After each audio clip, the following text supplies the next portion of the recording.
16-19 থেকে পড়বো। হালেলুয়া। পড়ছি আমি লুক 16-19 থেকে। একজন ধনবান লোক ছিলেন, সে বেগুনে কাপড় ও শুক্ল বস্ত্র পরিধান করিত এবং প্রতিদিন জাঁকজমকের সহিত আমোদ প্রমোদ করিত। তাহার ফাটক দ্বারে লাসার নামে একজন কাঙালকে রাখা হইয়াছিল, সে ঘায়ে ভরা ছিল এবং সেই ধনবানের মেদ হইতে পতিত গুড়াগাড়া খাইতে বাঞ্ছা করিত। আবার কুকুরেরাও আসিয়া তাহার ঘা চাটিত। কালক্রমে ওই কাঙাল মরিয়া গেল, আর স্বর্গদূতগণ তাহাকে লইয়া আব্রাহামের কোলে বসাইলেন। পরে সে ধনবানও মরিল এবং কবর প্রাপ্ত হইল, আর পাতালে যাতনার মধ্যে সে চক্ষু তুলিয়া দূর হইতে আব্রাহামকে এবং তাহার কোলে লাসারকে দেখিতে পাইল। তাহাতে সে উচ্চস্বরে কহিল, পিতা আব্রাহাম, আমার প্রতি দয়া করুন, লাসারকে পাঠাইয়া দিন, যেন সে অগ্নি অগ্রভাগে জলে ডুবাইয়া আমার জিহ্বাকে শীতল করে, কেননা এই অগ্নি শিখায় আমি যন্ত্রণা পাইতেছি। Hallelujah, hallelujah. এখানে দেখি লাসার আর এক ধনবানের বিষয় লিখে দিয়েছে। এই লাসার আর ধনবানের ঘটনাটা যীশু খ্রিস্টের আসারও মিনিমাম 1000 বছর আগে ছিল। এটা খালি যীশু খ্রিস্ট যে তার শিষ্যদেরকে কিংবা ফরাসিদেরকে একটা ঘটনা বলেছে তা না, এটা বাস্তবিক ছিল। যীশু খ্রিস্ট পৃথিবীতে আসার পূর্বে, আসার আগে এই লাজার আর এই ধনবান ছিল। তিনি, যীশু খ্রিস্ট কি ঈশ্বর, তিনি জানেন কে ছিল আর কে না ছিল। আব্রাহামকে যখন প্রভু যীশু খ্রিস্ট জেরুসালেমে সুসমাচার দিচ্ছিলেন, তখন কিছু ওই ইহুদিদের বলছিলেন, ফরাসিদের, যে আব্রাহামের আগেও আমি ছিলাম, এরকম কথা যীশু খ্রিস্ট বলেছিলেন। তখন তাকে পাথর তুলে মারার জন্য তাড়ায়, তাই না? পাথর তুলে মারার চেষ্টা করে, পাহাড় থেকে ধাক্কা মেরে ফেলে দেওয়ার চেষ্টা করে। যীশু খ্রিস্ট সেখান থেকে চলে যায়।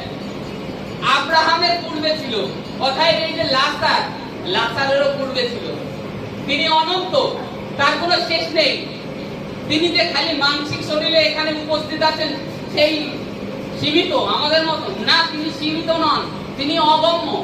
তিনি লাসারেরও আগে ছিলেন, আব্রাহামের আগে ছিলেন, পৃথিবীর সৃষ্টির আগেও ছিলেন, কারণ তিনি আদি, তিনি আদি এবং তিনি অন্ত, তিনি আদি এবং তিনি অন্ত, তিনি ছিলেন।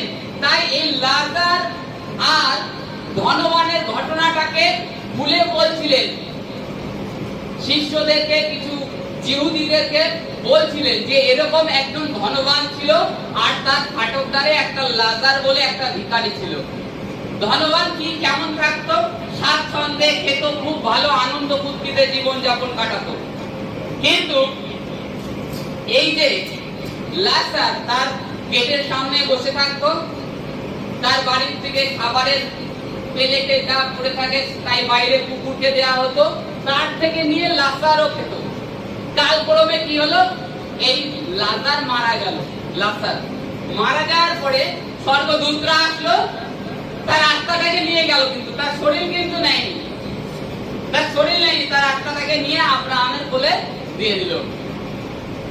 কিছুকাল পরে এই ধনবান মরে গেল, কবরে গেল, তার জন্য ভালো কবর তৈরি হলো। আর লাজারের জন্য কি তৈরি হয়েছিল? তার বডিটাও করেছিল। পরে হয়তো কেউ নিয়ে কবর দিয়েছে কিংবা কোথাও ফেলে দিয়েছে, এই তো করেছে, কারণ সে ভিখারি, তার কেউ নেই। কিন্তু এই ধনবান খুব স্বাচ্ছন্দ্যে থেকেছে, খেয়েছে, আমোদ প্রমোদ করেছে, মরে গেছে, তার জন্য সুন্দর কবর প্রস্তুত করা হয়েছে, কবরের মধ্যে রাখা হয়েছে। কারণ আমরা যদি দেখি, আগেকার দিনে কবর কিরূপ তৈরি হতো? পাহাড়ের গুহার মধ্যে খোদাই করে ঘরের মতো ভিতরে তৈরি করা হতো কবর। যীশু খ্রিস্টের কবরটাকেও সেইরূপ অরিমথি আর জোসেফ তৈরি করেছিল। জোসেফ যে তৈরি করেছিল, তার টাকা ছিল, সে নিজে মৃত্যুর পরে তার বডিটাকে ওখানে রাখা হবে, সেই হিসাবে সে তৈরি করেছিল। কিন্তু সে কবরে যেতে পারেনি, যীশু খ্রিস্ট চলে গিয়েছিল সেই কবরে। তদ্রূপ ধনবানরা ওইরূপ কবর খোদাই করে রাখে মৃত্যুর আগে, যে আমি মারা গেলে আমার বডিটাকে এই কবরের মধ্যে রেখে দেব। এই ধনবানেরও ছিল, এই ধনবানকে সেই কবরে রাখা হয়েছে। পরে দেখা যায় এই ধনবান কবর প্রাপ্ত হয়েছে, সুন্দরভাবে তাকে রাখা হয়েছে।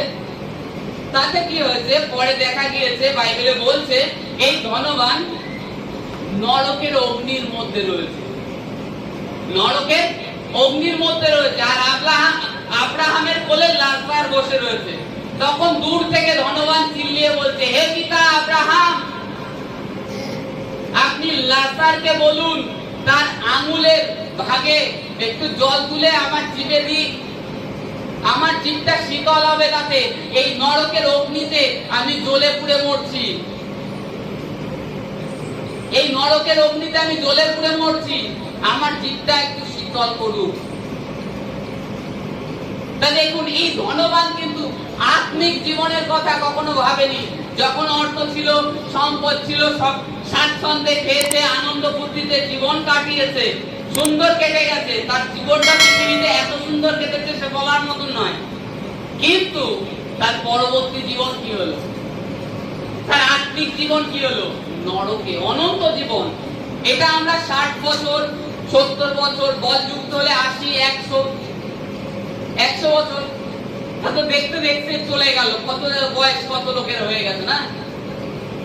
আমি তো এখনো আমার ছোটবেলার কথা মনে পড়ে যে অমুক জায়গায় অমুক অমুক কিছু করেছি।